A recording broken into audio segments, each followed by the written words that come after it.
100 থেকে, খুব ভালো করে শুনবেন, 100 থেকে 1 বাদ দিলে 100ই থাকে কিভাবে? জবা ম্যাডাম, আমি যেটা দেখতে পাচ্ছি আপনি খুব ভালো ক্যান্ডিডেট, কিন্তু নার্ভাসটা আজকে হয়েছেন, কিন্তু এগুলো থাকবে না আগামী দিন, সব কেটে যাবে, সব কেটে যাবে। কিভাবে কাটবে সেগুলো তাহলে জানা আছে আপনার? এই যে আপনি নার্ভাস হয়েছেন আজকে, বলছেন এই মুহূর্তে আমার কিছু মনে পড়ছে না, ব্রেন পুরোটা হ্যাং করছে, আপনি বললেন স্যারকে। ব্রেন যদি আপনি হ্যাং করে ফেলেন তাহলে ইন্টারভিউ কখনো তো ভালো হবে না, হওয়াটা সম্ভব নয়। তাহলে এখান থেকে বেরিয়ে বেরিয়ে নিজেকে বের করার উপায়টা কি? বের করার উপায় হচ্ছে এই মক দিতে হবে। এই যে আজকে মক দিচ্ছেন, আজকে হ্যাং হয়ে গেছে, পরের দিন দেখবেন আপনি কত ইজি হয়ে গেছেন, তারপরের দিন আরও ইজি হয়েছেন, এবং 2-4টে মক দেওয়ার পরে তখন আমরা দেখব ওই বাবারে জবা ম্যাডাম এত ভালো কি করে হয়ে গেল, আমরা নিজেরাই অবাক হয়ে যাব। তো প্র্যাকটিস করতে হবে। হ্যাঁ,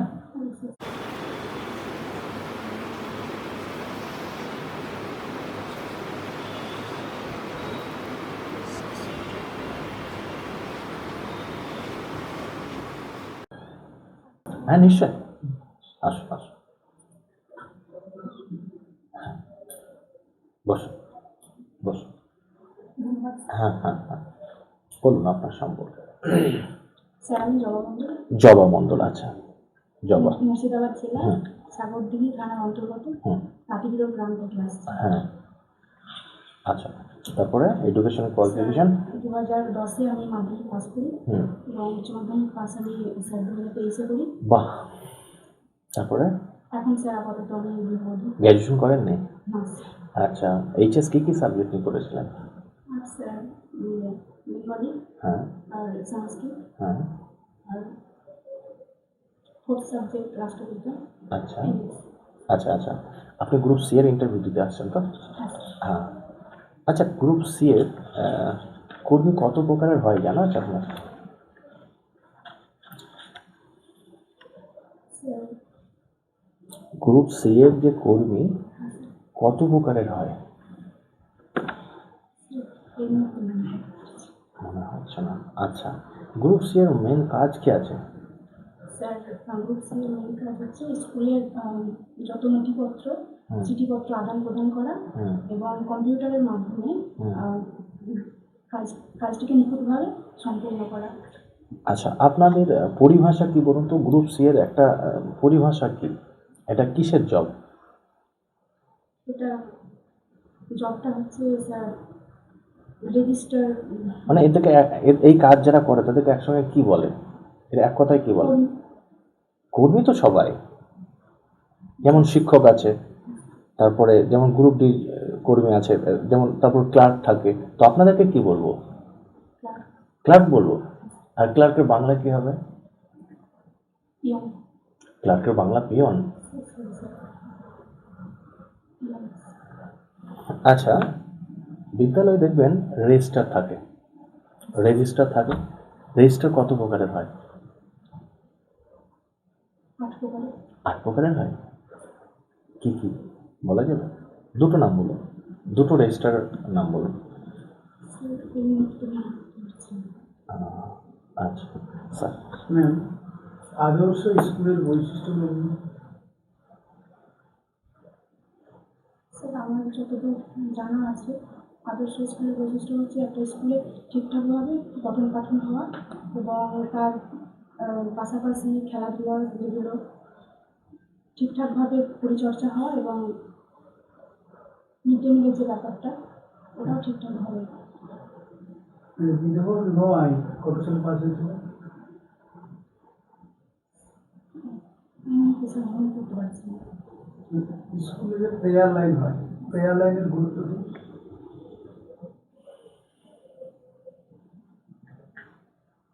গুরুত্ব স্যার প্রথম যে স্কুলটা শুরু হচ্ছে সেটা যেন শান্তি শৃঙ্খলাভাবে হয় সেটার জন্য। তাহলে প্রেয়ার লাইনে ওটাই বলা হয়।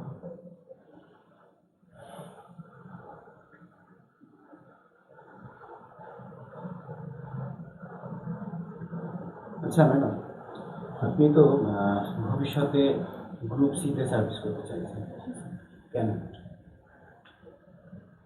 স্যার পরীক্ষা দিয়েছি, যে এই মুহূর্তে স্যার বেকার আছি এবং গৃহবধূ। একটা আশা থেকেই থাকে যে সরকারি কোনো একটা কাজে যদি নিজেকে প্রস্তুত করতে পারি বা সেই এবং সংস্থানের সেটা সঙ্গে। করেছেন, তাই তো? হ্যাঁ স্যার। করেছেন। এবং আপনি মনে করেন তো আপনি যোগ্য? স্যার হ্যাঁ অথবা না করেন? আচ্ছা, তাহলে আপনার অনেকগুলো দায়িত্ব কিন্তু পড়ে। প্রথমত আপনাকে স্কুলের ডেটা রেজিস্টার মেনটেন করতে হয়, আপনাকে তাহলে কম্পিউটার শিখতে হবে। আচ্ছা, কম্পিউটারকে তৈরি করেছিল জানি কে? হ্যাঁ বলুন আবার। এটা তো টেলিফোন করছি, কারণ কম্পিউটারটা এই মুহূর্তে স্যার আচ্ছা, চার্লস ব্যাবেজ কি করেছিল? কম্পিউটার। কম্পিউটার। এক্সেল শিট সম্পর্কে ধারণা আছে? না স্যার, এই মুহূর্তে এমএস ওয়ার্ড। আচ্ছা, কপি শর্টকাট কি কি? স্যার এই মুহূর্তে কম্পিউটার সম্বন্ধে কিছু করতে পারছি না। আপনি লাস্ট কম্পিউটারে কি কি পড়েছেন একটু বলতে পারবেন? পড়তে তো হয়েছে, গ্রুপ সিতে ছিল যেহেতু কম্পিউটার পড়েছেন। আপনার লাস্ট কি কি মনে পড়ছে? আপনি ফ্রিলি অ্যান্সার করুন, সমস্যা নেই।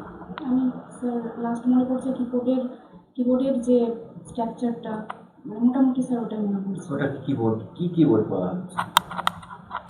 ওটা টাইপিং। ঠিক আচ্ছা, আমার একটা লাস্ট কোশ্চেন। 100 থেকে, খুব ভালো করে শুনবেন, 100 থেকে 1 বাদ দিলে 100ই থাকে কিভাবে?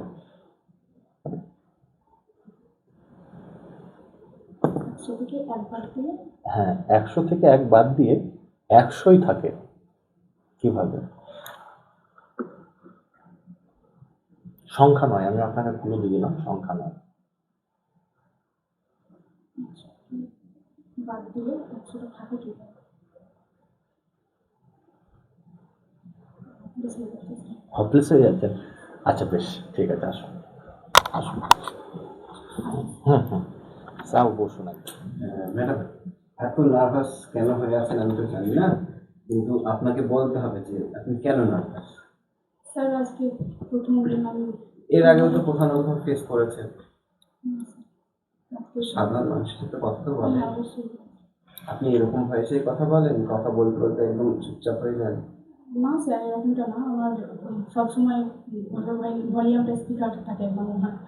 আচ্ছা, তো এখানে এসেই শান্ত হয়ে গেল, তাই তো? কেন হলো বলুন তো? একটু টেনশন হচ্ছে। না, আপনি পড়ছেন না সেই জন্য। না এটা পড়াশোনা করতে হবে। পড়াশোনা করলে আপনি ভুল বলুন ঠিক বলুন, আপনি বুঝতে পারবেন আমার মধ্যে তথ্য রয়েছে, একটা জানা থাকলে আমি বলে দিতে পারবো। কিন্তু খুব দুঃখের বিষয়, আমি কম্পিউটারে একটা ছোট্ট কোশ্চেন করেছিলাম, পারবেন না। স্যার। এটা সবাই জানে, আপনিও জানেন। বলার পরে ঠিক বলতে এই পারছেন, মুহূর্তে স্যার আমি কিছু আমার মাথা কিন্তু ভুল অ্যান্সারটা করা ঠিক হয়। আপনি পারতেন না, বলতেন না, মনে পড়ছেন না। আর হ্যাঁ, আপনার একটু পড়াশোনা করুন, নিজেকে আরো পলিশ করুন, জেস্টারটা ঠিকঠাক করুন। আহ, যখন ঢুকবেন একটু গ্রিটিংস দেবেন, আফটারনুন বা মর্নিং কিছু একটা বলবেন, ধন্যবাদ দেবেন। হ্যাঁ, আপনার একটাই সলিউশন, পড়তে হবে। স্যার, হ্যাঁ, কথাগুলো আর একটু জোরে বলার চেষ্টা করেন, নিট অ্যান্ড ক্লিয়ার হবে। আর পড়াশোনা করতে হবে, পড়াশোনার কোনো বিকল্প নেই। আর বান্ধবী ঠিক আছে, আর বাকি স্যার যা বলে জবা ম্যাডাম, আমি যেটা দেখতে পাচ্ছি আপনি খুব ভালো ক্যান্ডিডেট, কিন্তু নার্ভাসটা আজকে হয়েছেন, কিন্তু এগুলো থাকবে না আগামী দিন, সব কেটে যাবে, সব কেটে যাবে। কিভাবে কাটবে সেগুলো তাহলে জানা আছে আপনার? এই যে আপনি নার্ভাস হয়েছেন আজকে, বলছেন এই মুহূর্তে আমার কিছু মনে পড়ছে না, ব্রেন পুরোটা হ্যাং করছে, আপনি বললেন স্যারকে। ব্রেন যদি আপনি হ্যাং করে ফেলেন তাহলে ইন্টারভিউ কখনো তো ভালো হবে না, হওয়াটা সম্ভব নয়। তাহলে এখান থেকে বেরিয়ে নিজেকে বের করার উপায়টা কি? বের করার উপায় হচ্ছে এই মক দিতে হবে। এই যে আজকে মক দিচ্ছেন, আজকে হ্যাং হয়ে গেছে, পরের দিন দেখবেন আপনি কত ইজি হয়ে গেছেন, তারপর দিন আরও ইজি হয়েছেন। এবং 2-4টে মক দেওয়ার পরে তখন আমরা দেখবো ওই বাবারে জবা ম্যাডাম এত ভালো কি করে হয়ে গেল, আমরা নিজেরাই অবাক হয়ে যাব। তো প্র্যাকটিস করতে হবে। হ্যাঁ, খুব ভালো। যে কথাগুলো আমরা বললাম, যে প্রশ্নগুলো আমরা আলোচনা করলাম, আপনি নিশ্চয়ই প্রশ্নগুলো শুনলেন। এগুলোর সঠিক আনসার জানতে হবে, কিভাবে আনসারগুলো ভালো করে দেওয়া যেতে পারে। এই হ্যাং করলে ব্রেন কখনো আনসার ভালো হবে না। এগুলো আপনি জানেন সব, কিন্তু আপনি ভাবতেই পারছেন না। আমি কি বলতে চাই যে বোঝা যাচ্ছে? ব্রেনটা ঠিক করতে হবে, ব্রেন ঠিক হয়ে যাবে, অটোমেটিক ঠিক করার কিছু নেই, ব্রেন অটোমেটিক ঠিক হয়ে যাবে। প্র্যাকটিস করুন, আর ঘাবড়ানো কিছু নেই। ঠিক আছে? বেশ বেশ বেশ, চলুন। আসুন আসুন। হুম।